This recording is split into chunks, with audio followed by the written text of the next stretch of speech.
membro da loja Libertação, ex-presidente da loja teosófica Libertação. Todos voltando, sentando em seus lugares.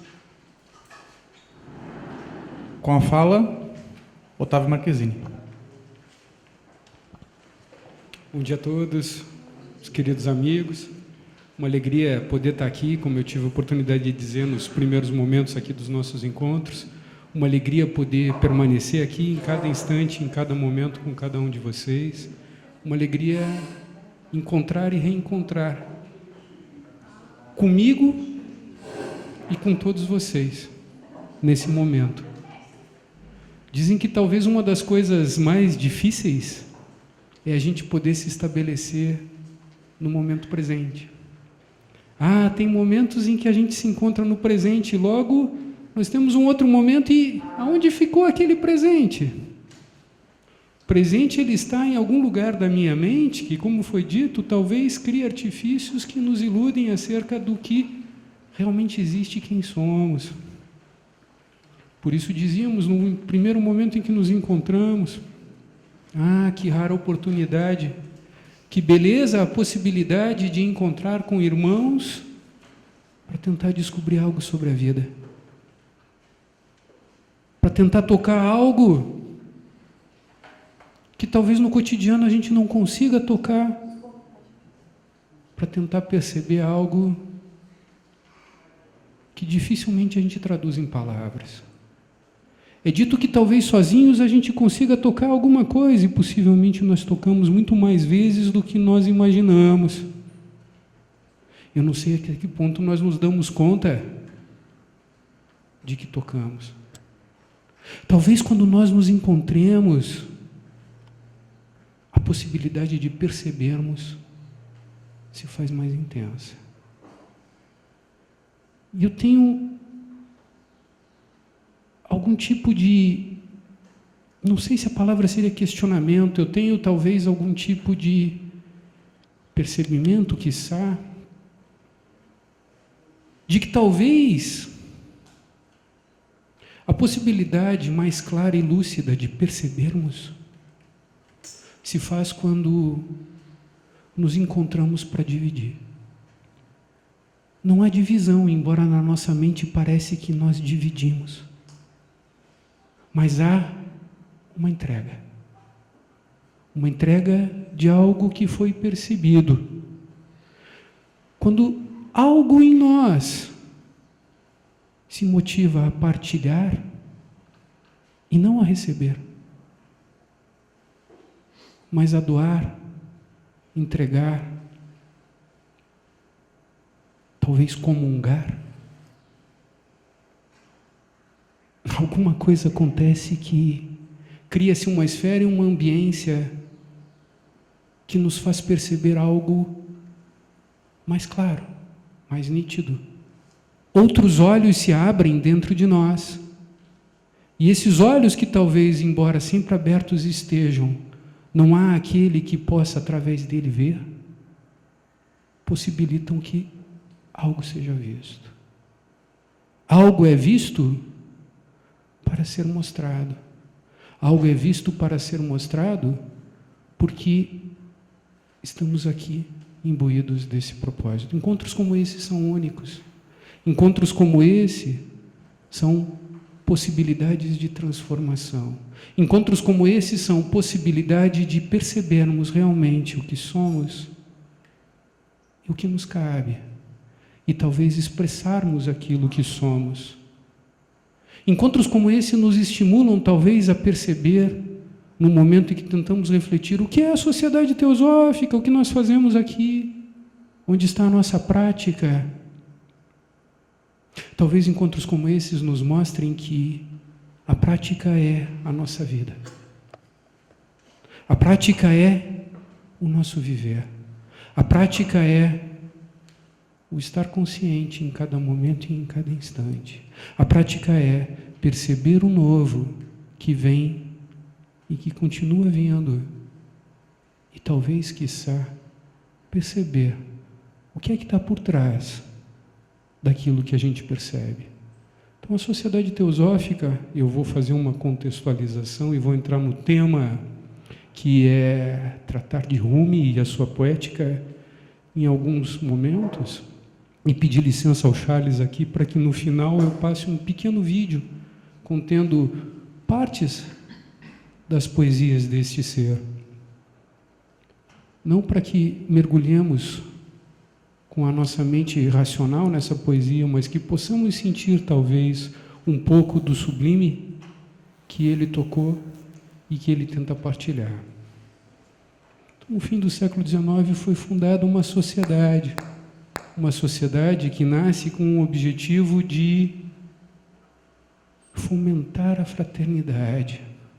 Uma sociedade que nasce com um objetivo ou um signo maior, de que possamos ousar viver nossa real natureza. Ousar viver num espírito e num ambiente de fraternidade, nos percebendo, além de palavras, como aquilo que verdadeiramente somos, ou como irmãos. Aristóteles, quando refletia, ele dizia que talvez hajam muitos tipos ou espécies de relacionamentos, mas na palavra dele, talvez, a forma como ele entendia, o relacionamento mais interessante é o relacionamento entre amigos, segundo o que ele dizia, porque entre amigos não há diferença. Não há um que ensina e outro que aprende. Não há uma hierarquia, não há uma coisa de eu sei e vocês não. Se a gente pensa nisso com uma coisa de que talvez haja algo além da ideia de que somos iguais ou somos diferentes. Não é igualdade, não é diferença. Talvez tenha algo além disso. Algo a ser compreendido, algo a ser vivido. Quando a gente fala da amizade, ou do philos, talvez a gente esteja falando disso. Quando a gente fala da gnose, como nos foi dito nesses dias, como algo que pode ser vivido. Eu ouvi uma vez alguém dizendo que a gnose é um fé e conhecimento. Não é uma fé, só fé. Não é um conhecimento, só conhecimento. Tem algo que o nosso conhecimento talvez encontre como um limite. E a fé talvez nos leva para transportar-nos além desse limite. Tem algo que não nos lança apenas para aquilo, sem que nos deixe com um pé no chão, nesse momento presente. Então, a gnose, de algum modo, fala sobre isso. Juntos podemos talvez ver mais e melhor, sem que fechemos os olhos necessariamente para aquilo que percebemos aqui. Há algo que talvez esteja além de nos imaginarmos como iguais ou diferentes. Há muitos mistérios no universo. Tentamos tocar alguma coisa deles. Quando tocamos alguma coisa deles, podemos eventualmente partilhar algo desses mistérios. Essa sociedade foi fundada sob uma tônica da fraternidade. Eu dizia, Aristóteles chamava de amigos essa relação entre iguais. Nós podemos, talvez, tentar entender o que é a fraternidade e tentar perceber o que ela possa significar na sua dimensão plena de que somos essencialmente irmãos. Em muitas divisões e em muitas dimensões somos essencialmente irmãos. Nós podemos talvez tentar perceber que nosso organismo, esse composto que se expressa nesse plano de existência, é feito por elementos, que são os elementos que compuseram todas as formas de vida nesse planeta por milhares e milhões de anos. Eu falava com alguém nesses dias que talvez a água que está no nosso planeta, nesse momento, é a mesma água que foi bebida pelos dinossauros. É a mesma água que foi bebida pelos nossos avós e pelos avós dos nossos avós. É a mesma água que foi bebida por aquelas gerações que se perdem na nossa perspectiva de tentar criar uma árvore genealógica de quem somos. E assim nós podemos perceber que os átomos de carbono que compõem o nosso organismo compuseram outros e outros e outros, fomentando a genética que permite, nesse momento do século XXI, nós nos expressarmos. Nós podemos nos perceber irmãos nessa dimensão. Talvez nós possamos nos perceber irmãos numa dimensão que nos mostre que nossas carências, angústias, buscas, momentos de felicidade, de alegria, medos, pulsam dentro de cada um de nós.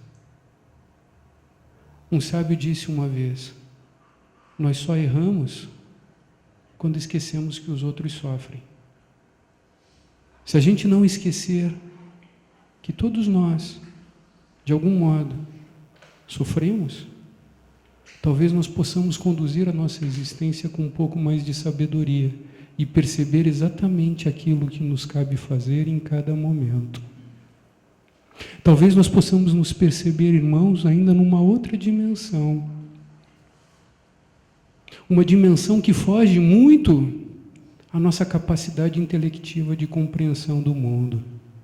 Talvez nós possamos nos perceber, irmãos, na perspectiva de que a ideia de uma divindade não manifestada, quando manifestada, se faz, impregnando-se em cada átomo, em cada célula, em cada partícula, em cada composto, em cada organismo, em cada estrela, em cada sistema, em cada todo lógico. É ela e nunca deixou de ser ela. Plotino, um místico, sábio, neoplatônico, filósofo, que teria sido um dos participantes daquela escola ou daquele sistema teosófico eclético que foi lembrado há dias, teria dito em algum momento em que volta do seu êxtase, da sua experiência de conexão, de reconexão: como posso eu, sendo aquilo, ainda assim aqui me encontrar? Teria ele feito uma analogia com o sol, que me parece extremamente interessante. Já te perguntaste, aonde está o sol? Hoje as pessoas acordaram até com um certo fulgor maior e foram ali receber essa energia do sol depois de uns dias nublados. Ah, que beleza! Que bom poder vibrar, recebendo e me percebendo. Onde está o sol? Já paraste para te perguntar? Será o sol o núcleo dele? Ou antes, porém, o sol é cada uma de todas as fagulhas e partículas que dele emanam e irradiam a ele próprio aqui. Quando somos iluminados pelo sol, nós somos o sol. O sol é o que somos. Plotino, através dessa analogia, tenta dividir isso. E talvez tentar nos dizer aonde está. Está lá? Está aqui. Numa das falas aqui, brincaram conosco, nos provocaram de um modo interessante. Há interno e externo. O que é isso? A Sociedade Teosófica foi fundada sob um signo maior de fomentar uma vivência da fraternidade. Talvez nos dizendo, há uma fraternidade que é uma verdade na natureza. Se podes percebê-lo ou não, isso é um detalhe no tempo e no espaço, mas há uma fraternidade. Se podes alinhar-se com essa fraternidade, não porque te sentes oprimido a isso, ou porque esperas com isso ganhar algo, mas porque antes assente e vive.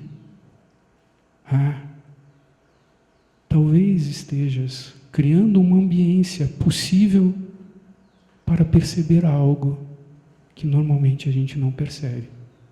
A sociedade é fundada para fomentar um núcleo, para formar um núcleo da fraternidade, que é uma realidade na nossa vida cotidiana, na nossa vida empírica, na nossa vida de dia a dia. E ela é fundada também sobre um propósito de investiga a verdade. Há algo além que pode ser percebida, que pode ser vivida, que pode ser realizada. E ela estimula que esse mistério seja buscado através de um estudo comparativo de filosofia, ciência e religião. Dizem talvez que nas várias dimensões daquilo que compõe o humano, tenhamos alguns com uma tônica maior, outras não tanta. Inclinações para perceber a luz do sol a partir de uma tônica religiosa, ou a partir de uma tônica inquiritiva filosófica, ou a partir de uma tônica pragmática científica. Aonde se encontram todas as religiões? Há um ponto de encontro? Aonde se encontram e conversam religião e filosofia, ou ciência? O mundo antigo não era tão pródigo em tentar compartimentalizar domínios da experiência humana. O mundo antigo não concebia uma ciência não religiosa, uma filosofia não religiosa, na perspectiva talvez um pouco diferenciada daquilo que hoje nós compreendemos ou tentamos entender como sendo a religião. Se nós fizermos um recorte do tempo na história da humanidade e tentamos retroceder talvez aí 5.000 anos, como aqui se falou um pouco, e tentar perceber experiências antigas no Egito, na Índia, na China, há quem diga que a nossa história remonta a muitos milhares de anos, mais do que apenas 5.000. Há quem diga que talvez esta humanidade é uma humanidade no meio de outras, que está com um propósito maior a ser realizado através de cada um de nós, como outras humanidades realizaram propósitos, formando um grande ser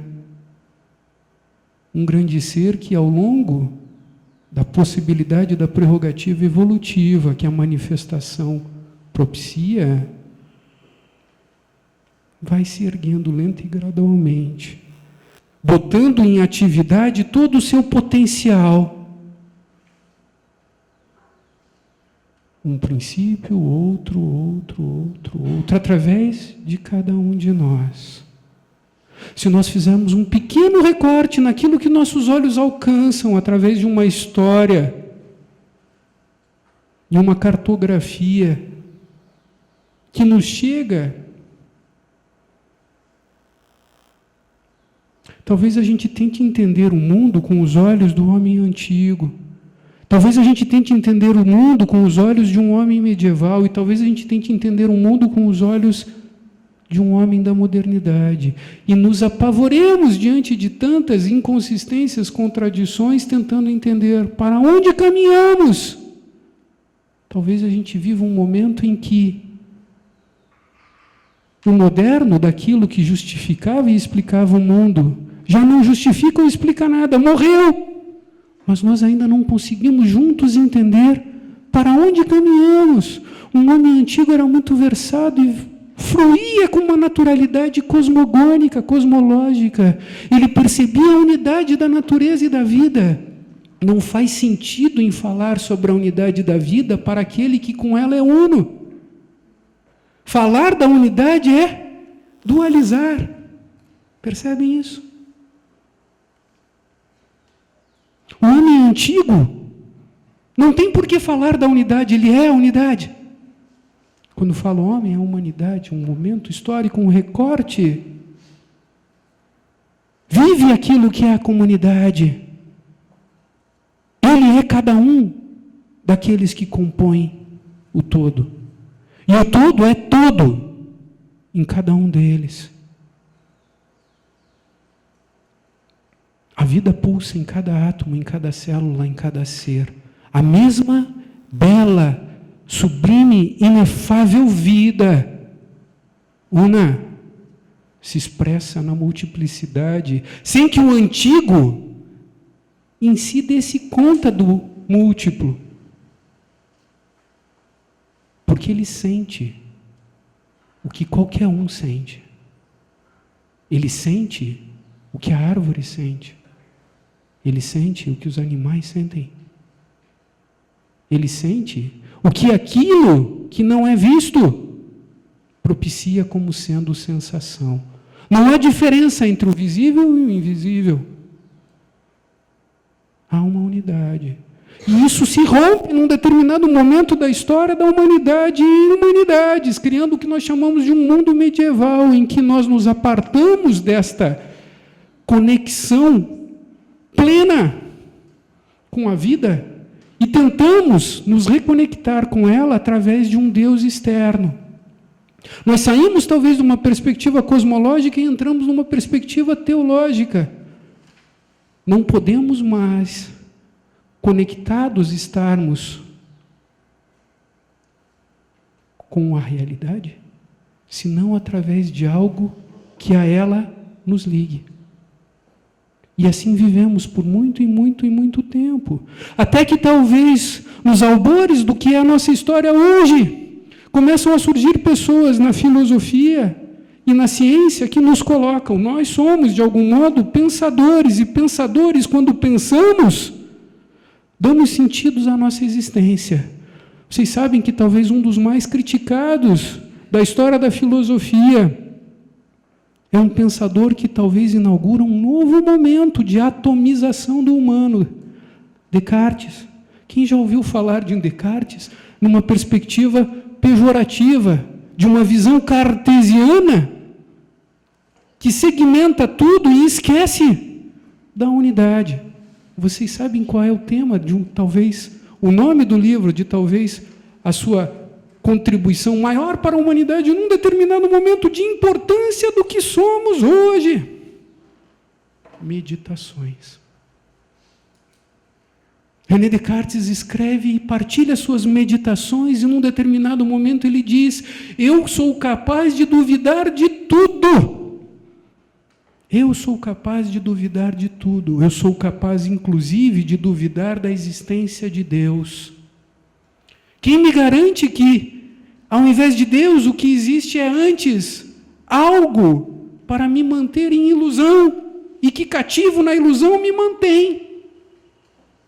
Eu só não sou capaz de duvidar de uma coisa. Do que, meus irmãos? De que eu tenho capacidade de duvidar. E a minha capacidade de duvidar dá sentido à minha vida. Me faz vivo. Algo em mim capaz de pensar sem influência externa, sem influência religiosa, sem influência social, sem influência familiar. Me dota da capacidade de pensar e concluir. Ao lado de René Descartes surge um outro, Immanuel Kant, que num determinado momento, num texto pouco conhecido, pouco lido, escreve num jornal de domingo o que são as luzes, o que é o esclarecimento, dizendo que o humano é aquele capaz de pensar por si. E Kant, na sua humildade, como talvez Descartes na sua humildade, como talvez Copérnico na sua humanidade, humilde. Eu gosto de lembrar de Copérnico quando ele fala do heliocentrismo. Ele diz: eu só pude perceber que a Terra não é o centro do universo, mas apenas um corpo que gira em torno de um centro maior que nós talvez ainda não compreendamos inteiramente, porque vi o mundo sob os sobre os ombros de gigantes. Reconheço e reverencio todos que me antecederam e posso talvez dar um passo além. Kant diz com humildade: nós temos a capacidade de conhecer, mas a nossa capacidade cognitiva tem limites intelectuais. E para Kant existiam 3 grandes limites muito claros. Ele vai dizer: com a nossa mente racional, a gente entende muita coisa. Ele vai fazer uma crítica sobre a razão pura. Nossa capacidade, nossa faculdade de discernir e de pensar nos leva a becos. Até aqui a gente chega. E depois, Kant diz, nós temos um limite em entender a existência da alma, nós temos um limite em entender o que é Deus. Nós temos, olhem que curioso, um limite em entender o que é a liberdade. Nós podemos falar sobre, mas entender com as nossas faculdades intelectivas talvez seja diferente e complicado. Pode gerar um dogma. Pode gerar um dogma que com autoridade nós nos sentimos inclinados a aceitar. Talvez a autoridade não tenha muita validade. Desde sempre na humanidade é dito, existe uma possibilidade de que caminhes e te encontre com a verdade. E a sociedade teosófica no século XIX é fundada para estimular uma busca de encontro com a verdade, através da fraternidade num ambiente de liberdade de pensamento, sem imposição de verdades pré-estabelecidas que precisem ser aceitas com a voz da autoridade. Somos livres para investigar. Somos livres para tentar entender e somos livres, eventualmente, para tentar, vivendo a fraternidade, dividir o que percebemos. Disse que desde sempre, em Oriente ou Ocidente, na humanidade enquanto humano, nós sempre tivemos escolas que nos permitiam encontrar a verdade. E que talvez tenham mostrado um caminho para isso. A sociedade fomenta um ambiente de encontro com a verdade. A sociedade não estimula e, na verdade, não é um local para realizarmos rituais ou atividades em si que possam nos conectar. Através de uma vestidura de A, B, C, D ou o que seja. Mas ela é um ambiente de impessoalidade para que talvez a essência de cada um de nós venha e se encontre, criando talvez um container para que a grande água da vida cósmica possa estar presente em meio a todos nós.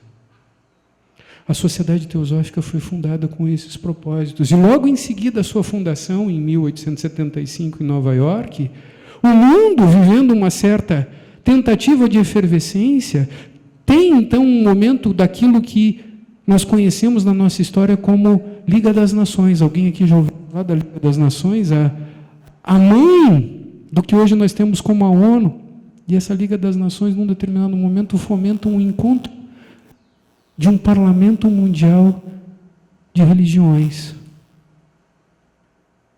Religiões do Oriente, esquecidas, que nós sequer sabíamos que existiam, vão encontrar um palco e voz para poder se expressar no Ocidente. E a Sociedade Teosófica, que não era quem realiza essa atividade, estava ali por trás estimulando. É bom que conheçamos.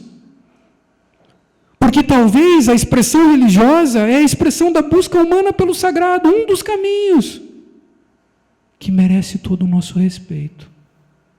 Qualquer que seja, o caminho que conecta o ser desconectado com a grande conexão que o faz ser o que é, merece todo o nosso respeito. Talvez nós possamos conhecer, e conhecendo, talvez nós possamos abraçar e viver efetivamente aquilo que cada um dos caminhos nos propicia a viver. A sociedade, de algum modo, ajuda. Não é nela que se faz, mas ela está ali, talvez dizendo, isso é uma coisa interessante. E esse Parlamento Mundial das Religiões continua acontecendo e vai ganhando frutos em espaços ecumênicos, para que com tolerância entendamos que, na verdade, não existem muitos, embora culturalmente muitos nós sejamos. Existe a natureza humana, visível e invisível, compreendida e a ser compreendida, e talvez mais difícil, aquela que nós achamos que já compreendemos. e que talvez não seja tão claramente vista. Dizem que isso talvez seja um dos maiores problemas ou dificuldades. Achar que sabemos algo. Quando temos a constante humildade de saber que estamos sempre perguntando e tentando entender, talvez nós estejamos num caminho um pouco mais seguro. Então existe uma natureza conhecida e desconhecida, e mesmo a conhecida está por ser conhecida a cada instante, por todos nós, e não tida como algo que já está feito. Dizem que talvez o problema das práticas religiosas, se é que problema existe, estamos aqui pensando junto, e isso foi lembrado pelo meu irmão aqui nos primeiros dias, César, quando ele diz, aqueles discípulos do que se iluminou amarrando o gato, preocuparam-se em deixar o gato amarrado, imaginando que isso faz o caminho de conexão. O problema, a dificuldade está em fazermos despertos uma prática que é instrumento para levar aquilo, e no dia seguinte já nos esquecermos e temos a prática como algo que precisa ser vivido no nosso ritual diário. Isso é bom ou é ruim? Talvez seja bom e ruim ao mesmo tempo. O que está para além daquilo que é bom e mal? O que é que transforma? Então nós podemos ter caminhos, e talvez os caminhos sejam interessantes para cada um de nós. A sociedade teosófica é um local em que nós nos encontramos com essa impessoalidade para que o transcendente talvez em algum momento possa ser percebido. Despertos, atentos, inteiros. O que acontece? Se vens querendo dividir, e vens para ouvir, talvez não tenha mais em quem divide. Tem algo. A tradição islâmica é muito feita por contadores de histórias. Rumi vai contar muitas histórias. Há um outro muito interessante chamado Nasruddin. Alguém já ouviu falar sobre Nasruddin? Mulá? As pessoas não sabiam se o Mulá Nasruddin era um louco, um bobo, um tonto ou um sábio. A comicidade é uma coisa muito interessante na jornada da vida espiritual. Às vezes a gente fica muito constrito, imaginando que a vida espiritual é dor,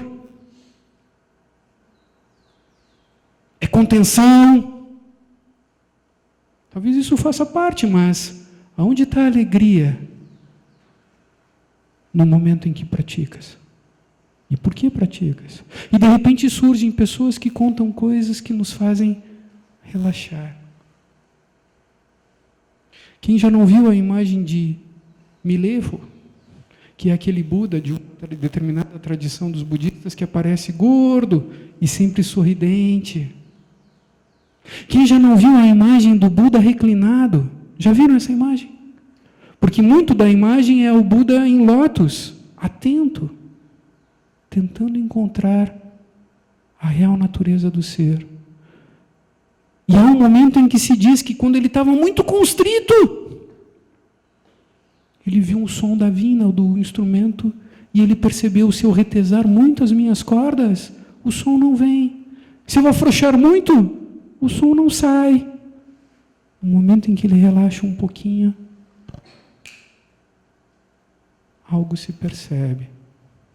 O Mulá Nasruddin talvez seja um pouco como o Dom Quixote. As pessoas diziam que o Dom Quixote era louco, porque ele estava atrás de Dulcinea. E quem é Dulcinea? Um moinho de vento. Ele estava talvez atrás de Sofia ou de Teosofia, que aos olhos do mundo não é o que se procura. O que se procura é o que é pragmático, o que dá sentido à vida. O que é isso que não se fala, que não se toca, que não se vê, que ainda assim inspira uma busca da alma, que inspirou Dom Quixote.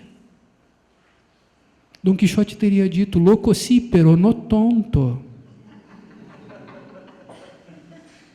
Eu sei o que eu estou buscando. Ainda que o mundo não possa perceber, há algo pelo que se busca. algo que perdura, algo que se mantém, algo que pode ser realizado, não só encontrado. E eu vou usar um pouquinho dessas imagens assim do quadro, porque no meio de tanta bagunça e de tantas coisas curiosas e engraçadas de Nasruddin, um dia ele estava andando por um lado do rio da vida. Os budistas falam muito em as paramitas. Eles falam muito em realizar as paramitas que talvez nos levem do samsara ao nirvana, que nos levem de um mundo de necessidades à liberdade incompreensível, que nos levem da ilusão à realidade, que nos levem do mortal ao imortal, que nos levem do passageiro ao eterno, que nos levem de um mundo e um oceano de sofrimento para a paz imensurável do reino dos céus. E curiosamente, um dia, de modo figurativo ou simbólico, nós, cada um de nós, nos encontramos e percebemos Nasruddin do outro lado do rio. A gente está aqui. E olhando o Mullah, sabendo que ele era um sábio, um louco, a gente vê e grita: Ei! Nasruddin! Como é que eu faço para chegar do outro lado?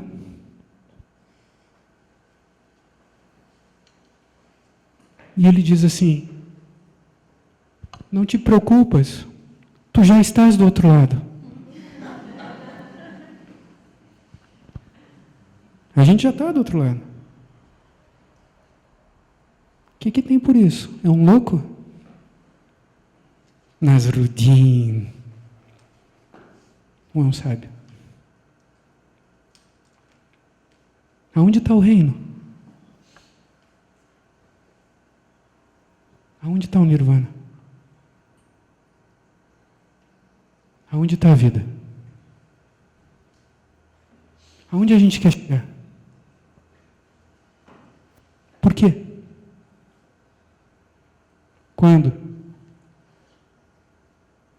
Do que a gente tem medo?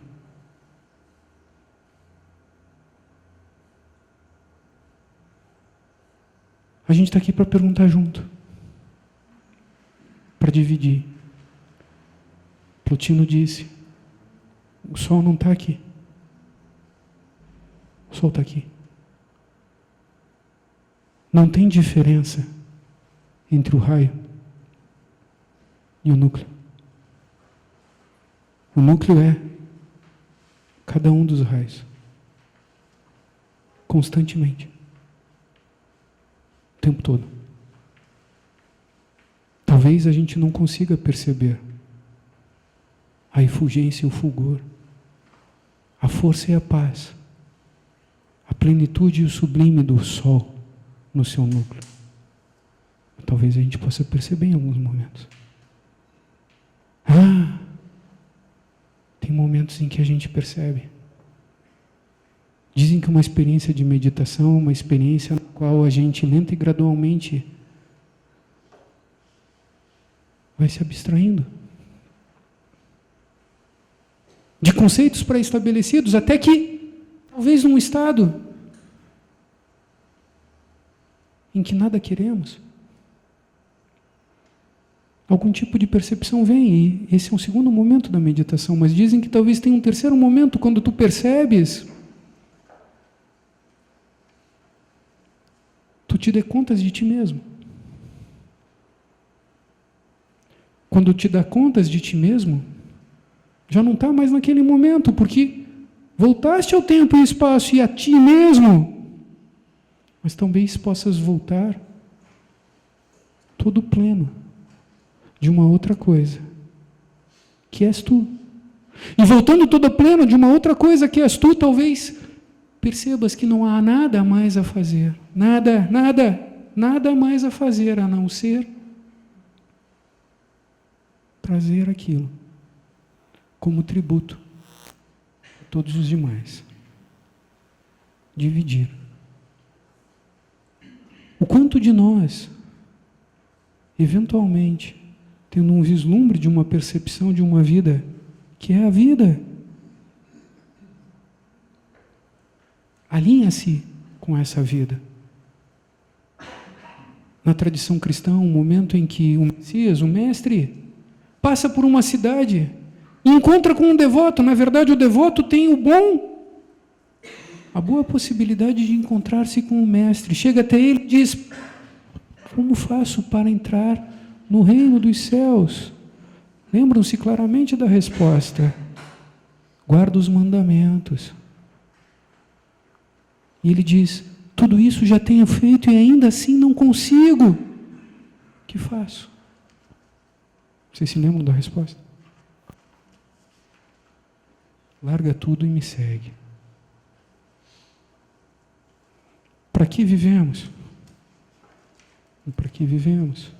Quando se diz larga tudo e me segue, o que estamos falando? Qual é a motivação da nossa existência? Não está necessariamente dizendo sejas um renunciante, abdique de todas as coisas, faça votos de pobreza. Pode ser tudo isso e até mais. Essas coisas são o detalhe. Que são boas ou ruins, depende de uma motivação. Talvez a nossa motivação possa estar vindo de algo que dá real sentido à nossa existência. Talvez nós possamos, em algum momento, e isso talvez não seja tão simples, passar a viver a vida que merece ser vivida. Onde ela está? Está aqui? Está aqui? Existe uma dualidade nisso? Dimensões. Como tentar fazer um encontro entre essas coisas? Michel Foucault, entre tantos, vai dizer: o humano é um duplo, empírico transcendental. Nietzsche, em Assim Falou para Zaratustra, diz: o humano é a condição daquele que se encontra no meio de uma ponte.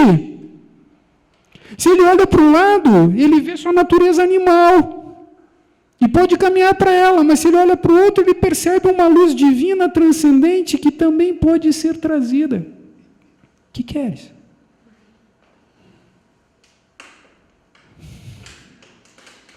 Já estás do outro lado. Tem uma outra história de Nasruddin, eu acho que ela cabe agora para a gente entrar em rumo e encerrar. Temos 15 minutos. Nasruddin veio de uma tribo pequena,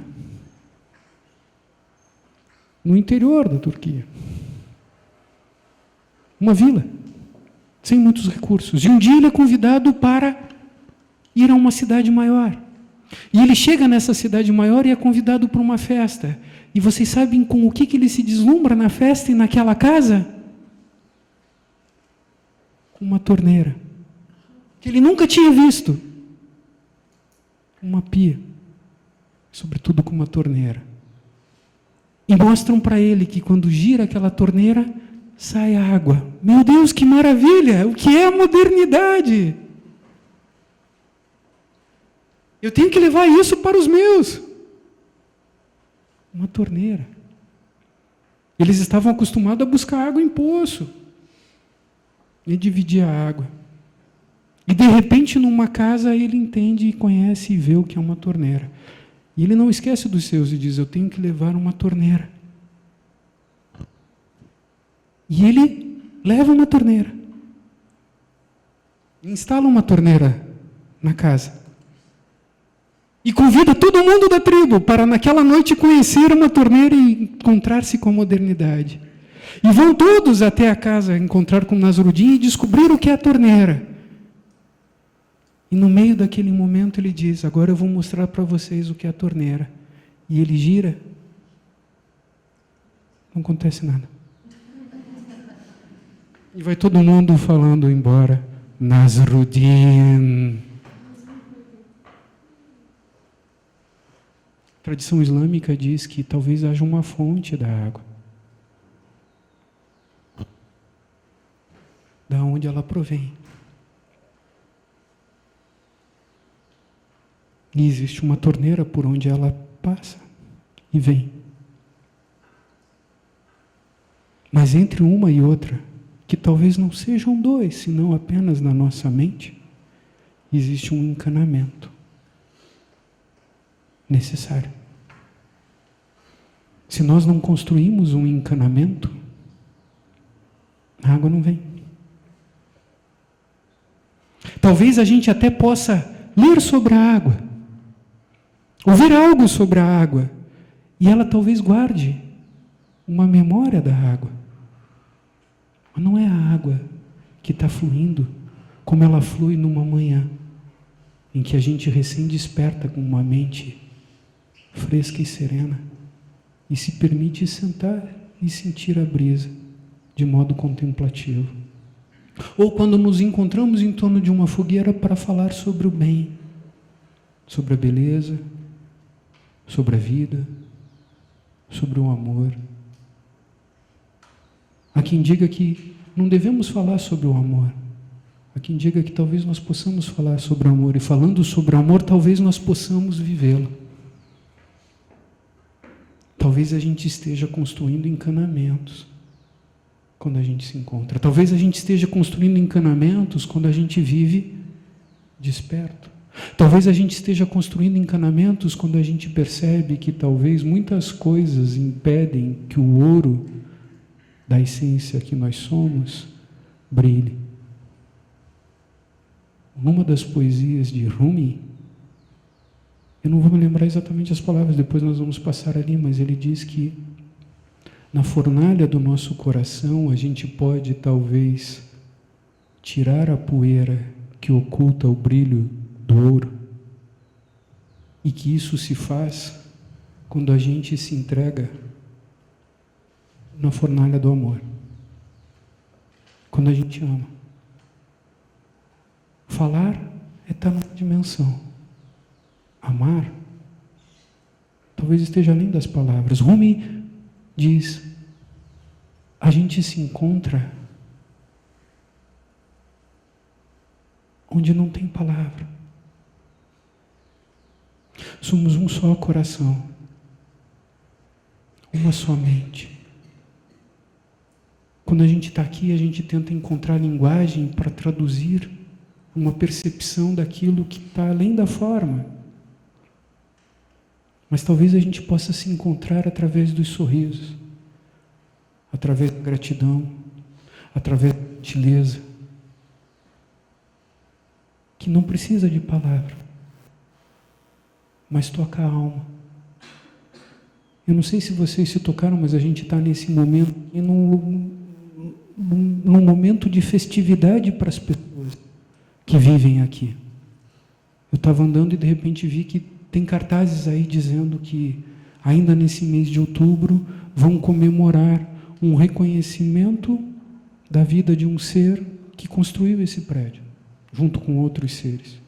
E que dentro da sua tradição, possivelmente por aspectos da sua vivência, lhe conferem algo que inspira ou estimula as pessoas que estão dentro dessa tradição. Expressar gentileza, amor, carinho, reconhecer a alegria que pulsa no coração de cada um. Quando nós conseguimos sentir a alegria de todos os outros, nós estamos vivendo alguma coisa que não precisa de palavras. Rumi talvez seja aquele que largou tudo e seguiu.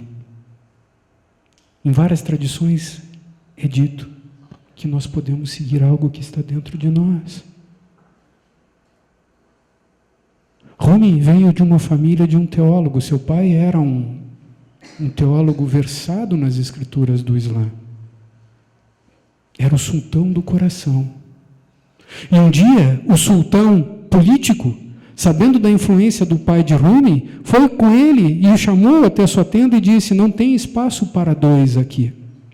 E o pai de Rumi disse: mas eu não estou preocupado com a vida política das pessoas, eu estou preocupado com os seus corações. E ele disse: não tem espaço para dois. Eu disse: então eu vou. E ele sai daquela cidade, leva Rumi criança, e pouco depois aquela cidade é invadida pelo exército de Gengis Khan e completamente dizimada. Rumi permanece, vai seguindo o seu pai. Há quem diga que um outro grande expoente da tradição árabe, Attar, quando encontra com Rumi e seu pai, diz: como pode o oceano seguir o rio? Pelo tamanho que se percebia da estatura espiritual expressada já como uma realização plausível de Rumi. Rumi se torna um erudito e fala sobre as Escrituras, dissemina o saber das Escrituras. Dizem que ele talvez ensinasse como ensinavam os antigos, ou partilhasse como partilhavam os antigos, em meio a um ambiente de natureza, falando à beira de um lago, sob o sabor da brisa. E ele ia falando, e os seus alunos iam escrevendo.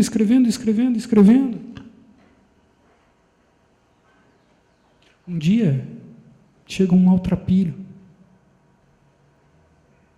enquanto Rumi lecionava. E ele olha aquela cena de papéis sendo escritos. Diz a história, nesse contexto, que ele pega uma resma daqueles papéis escritos e lança na lagoa, ao sabor do vento. Só que antes de fazer isso, esse maltrapilho olha para Rumi e seus alunos e pergunta: que é isso de que vocês falam? Rumi olha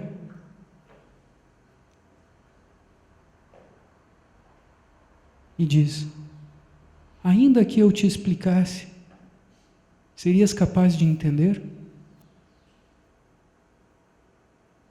Aquele maltrapilho pega então uma resma de papéis e lança ao vento no lago. Rumi olha e diz: mas por que fizeste isso? Tens noção da preciosidade que aqui está e que pões a dispersar? Não podes fazer algo assim.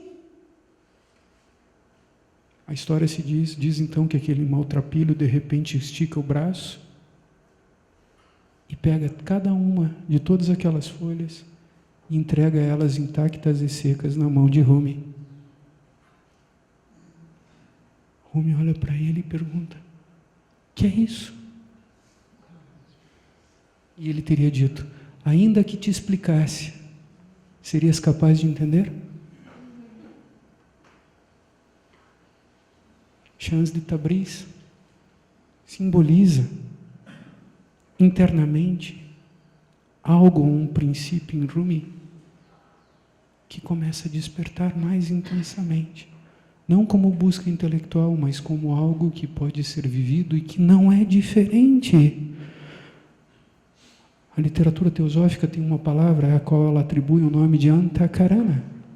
E ela diz que esse Antakarana é uma ponte que liga o tempo ao atemporal. De algum modo se diz que há todo um trabalho de construção dos nossos encanamentos, de purificação, de autolapidação, de transformação, que permite um contato constante entre o mortal e o imortal, que faz o que somos, que é a nossa natureza humana. O pessoal e o impessoal convergem e se encontram. Há quem diga que há um momento em que esse encontro ainda tem um caminho não feito, muito acidentado, e aos poucos, lenta e gradualmente, a gente vai pavimentando, até que talvez haja uma fluência que faz com que haja um vazar-se. Teve apresentação sobre artes marciais, eu falei um vazar-se e me lembrei de um vazare, que eu não sei exatamente o que é, mas parece que é um momento em que houve ali uma finalização, uma entrega, há um vazar-se, e depois há um momento em que talvez isso daqui já não faça muito mais sentido, porque aquilo está completamente aqui. Não está construído, começa a se construir, e de repente isso já não mais existe, porque fez-se um novamente. Rumi faz uma caminhada, encontra aquilo e se torna aquele que se pergunta se passou um dia sem que a ti tenha visto, desse dia eu me arrependo. Porque o único sentido para que meus olhos se abram é perceber a ti e revelar a ti ou desvelar a ti a todos os seres. E ele vai dizendo assim muitas e muitas coisas interessantes na sua poética. Enquanto a ti procurava, eis que percebo tu procurando a mim. E há uma outra em que ele diz: para tornar-me teu amigo, tive que me tornar meu pior inimigo. Que é isso? Tem um trabalho de autossuperação, que vai mexer com os nossos condicionamentos e que vai mexer com aquilo que por nós era conhecido e que, se não for feito, talvez gere um certo encantamento, um inebriamento, um alento mental, uma distração emocional que nos mantenha cativos, embora nós achamos que estejamos fazendo o que nos cabe.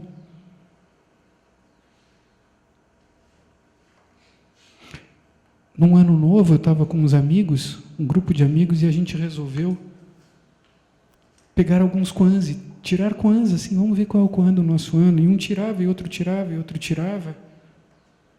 E uma amiga tirou um e disse: Otávio, não tem nada a ver comigo, deixa eu pegar outro. Não, você tirou o teu, deixa. E insistiu, pega outro. Aí pegou um, e o segundo Kwan dela dizia assim: encontrar-se é perder-se.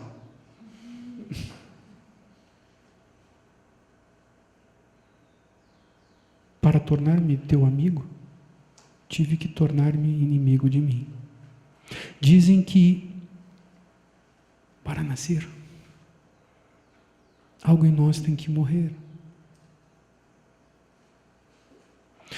Para haver uma entrega, nós temos que realmente abrir mão de coisas que vão. Nós não temos que ver isso imaginando que vai haver prática religiosa de extermínio ou de suicídio. Mas a motivação da nossa existência, enquanto não morrer, não abre espaço para real motivação. E de alguém que ouviu, de alguém que foi lembrado aqui um tempo atrás, uma coisa que eu acho interessante, que seria talvez uma dinâmica para uma mudança de paradigma, que apresentava essa dinâmica como uma filosofia do funil. Ele dizia assim: nossa ligação com o mundo é muito com a parte grande do funil, voltada para o momento em que a gente recebe as coisas. Quando a gente quer receber coisas, a gente abre a boca grande e diz: vem. Depois, quando a gente percebe que está um momento da gente agir, a gente vira aquela boca pequenininha. Está aqui a minha contribuição. Um amigo teria dito que talvez uma filosofia interessante para mudar um paradigma fosse: o que é que tu precisa? Talvez um pouco que venha, dê conta. O que é que tu faz? O que é que tu pode fazer? Quando? Todo momento. Só agora. Vira a boca grande. Vocês sabem o que a gente pode fazer? A única coisa que a gente pode fazer é o nosso melhor. O melhor que a gente pode. E o único momento para a gente fazer o melhor é agora. Quando a gente está desperto. Essa é a real ação. Faz. No mundo. Conectado. Vive.